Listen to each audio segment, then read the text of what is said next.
నమస్తే, welcome to Andhraprabha. ఈ betting apps పైన పెద్ద ఎత్తున పోలీసులు అయితే కొరడా చూపుతా ఉన్నారు. ఇప్పటికే విష్ణుప్రియని ఈరోజు 4-5 గంటల పాటు ఇంటరాగేషన్ చేసినట్టు తెలుస్తూ ఉంది. ఆమె మొత్తంగా 15 యాప్లు 20 యాప్లు ప్రమోట్ చేసినట్టు చెప్తా ఉంది. కొన్ని వందల వీడియోస్ చేసినట్టు ప్రమోట్ చేసినట్టు తెలుస్తూ ఉంది. ఒక్కొక్క వీడియోకి గాను దగ్గర 90,000 లక్ష పైన అమౌంట్ ఇచ్చినట్టుగా కూడా తెలుస్తూ ఉంది. విచారణలో తేలింది. ఆమె ఫోన్ను కూడా సీజ్ చేశారు.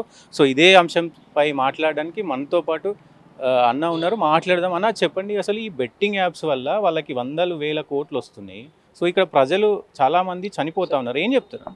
చాలా సఫర్ అవుతున్నారు. చాలా అంటే చాలా.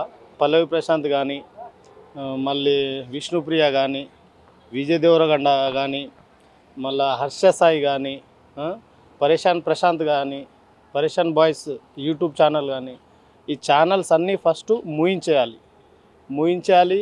వాళ్ళ వల్ల ఎంతమంది బాధింపబడ్డారో, వాళ్ళ వల్ల ఎంతమంది చనిపోయారో, వాళ్ళు సెలబ్రిటీస్ కాబట్టి వాళ్ళు చెప్పడం వల్ల చేశారు కదా, దాని గురించి వాళ్ళకి తెలియదు కదా. లక్షల ఫాలోవర్స్ ఉండి వాళ్ళేమో డబ్బులు సంపాదించుకుంటున్నారు, వీళ్ళేమో డబ్బులు పోగొట్టుకొని ప్రాణాలు తీసేసుకుంటున్నారు. అంతా మా ఫ్రెండే, మా ఇంటి దగ్గర వాళ్ళ చాలా పొలాలు ఉండేటివి. ఈ బెట్టింగ్ యాప్కి అలవాటు పడి వాళ్ళ లేదన్నా ఒక 2 ఎకరాల పొలం అమ్ముకున్నాడు. వాళ్ళ ఇక ఒకడే కొడుకు, ఇక తల్లిదండ్రులు ఏం చేయలేరు. వాడు చేసిందే ఏదంటే వాడిని కాపాడుకోవడానికి పొలాలు మొత్తం అమ్ముకున్నారు. చాలా దారుణంగా పరిస్థితి అయిపోయింది. ఒక్కొక్కటి అలా అయిపోయింది. కాబట్టి ఈ యూట్యూబ్ ఛానల్స్ ఎన్ని ఉన్నాయో అన్నిటినీ బ్యాన్ చేసేసి వీళ్ళకు కంపల్సరీ వీళ్ళకి శిక్ష వేయాలని నేను మనస్ఫూర్తిగా కోరుకుంటున్నాను. చాలా ప్రమోషన్స్ చేసిరు, లక్షలు కోట్లు సంపాదించారు. సో ఇప్పుడు ఏం చెప్తున్నారంటే, మాకు తెలియక చేసినాం మేము, సో సారీ అని చెప్పి వీడియోలు రిలీజ్ చేస్తారు. ఏం చెప్తారు? లక్షల్లో డబ్బులు తీసుకొని వాళ్ళ వల్ల చాలా ప్రాణాలు. వాళ్ళకి సారీ చెప్తే సరిపోతుందా? వాళ్ళని కఠినంగా శిక్షించాలి. సారీ చెప్పడంతో అయిపోతుందా? వాళ్ళకి తెలుసు కదా, తెలియంది ఎవ్వరు చేయరు కదా. సారీ చెప్పడంలో ఏముంది? సారీ చెప్తే అది సాల్వ్ అయిపోతుందా? అవ్వదు కదా. కాదు, దాన్ని తగ్గట్టు శిక్ష అనుభవించాల్సిందే. ఈ బెట్టింగ్ యాప్ల వల్ల నష్టపోయిన వాళ్ళు ప్రమోట్ చేశారు కాబట్టి వాళ్ళకి ఎలాంటి శిక్ష పడాలి? వీళ్ళు లాస్ అయ్యారు కాబట్టి వీళ్ళకి ఎలాంటి పరిణామం, అంటే నష్టపోయిన డబ్బులు ఇవ్వడమా, లేకపోతే ఏ రకంగా ఆదుకుంటే బాగుంటుంది అంటారు?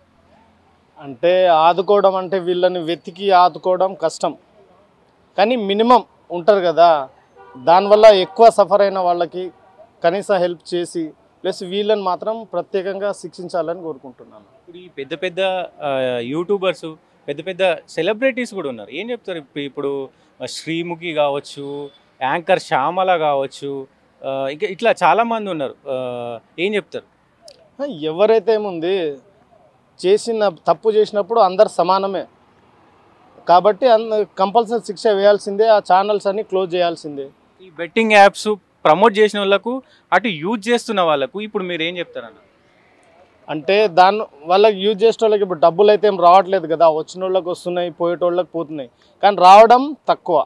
అది ఓన్లీ ఆన్లైన్ గేమ్ కదా, దాన్ని ఎలా చాలామంది డబ్బులు పోగొట్టుకొని ఇబ్బంది పడుతున్నారు కదా.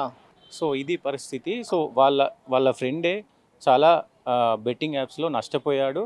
అదేవిధంగా 2 ఎకరాల భూమి అమ్మి కూడా ఆ అబ్బాయిని రక్షించడానికి వాళ్ళ ఫ్యామిలీ 2 ఎకరాల భూమి అమ్మిందని చెప్తా ఉన్నాడు. సో చూస్తూనే ఉండండి ఆంధ్రప్రభ.